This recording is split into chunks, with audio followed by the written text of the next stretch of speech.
Nin dooxay xaaskiisa oo uur leh si uu u ogaado ilmaha dhalan doona waxa ay yihiin.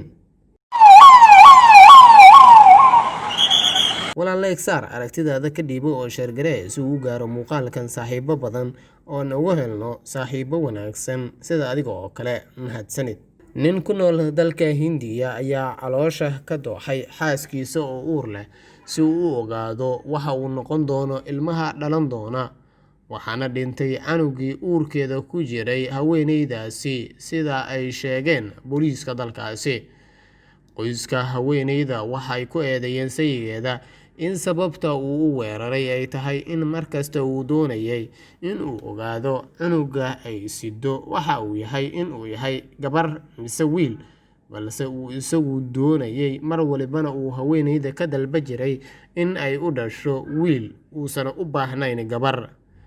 Lamaanayaashan waxa ay dhaleen 5 gabdhood, ninkuna waxa uu si joogto ah xaaskiisa ugu cadaadi jiray in ay dhasho wiil, waxaana xabsiga la dhigay ninka dhaawac u geystay xaaskiisa, balse waxa uu beeniyay in uu si ula kac ah u weeraray xaaskiisa kana dalbaday in ay wiil u dhasho.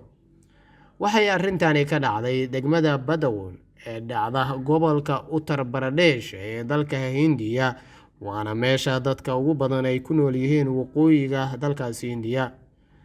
Saraakiisha booliiska dalka Hindiya waxa ay sheegeen in haatan xaaladda haweeneyda dhaawacantay ay wanaagsan tahay isla markaana lagu daweynayo isbitaal ku yaalla magaalada Delhi.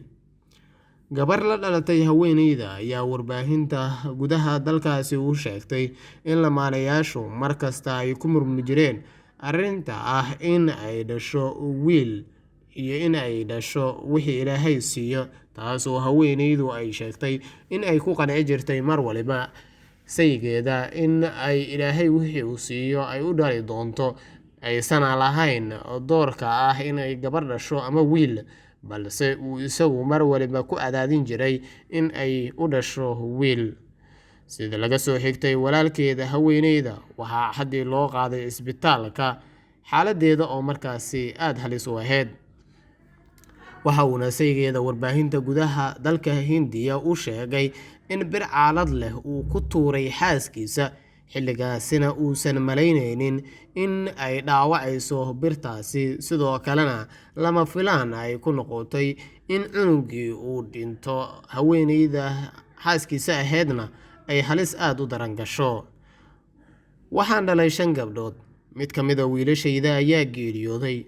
Waan ogahay in ilmaha uu Ilaahay bixiyo, doorkan aan anigu lahayn, balse ay arrintaasi si kedis ah ku dhacday kadib markii aan bir caalad leh ku tuuray, ayuu yidhi sayga gabadhaasi.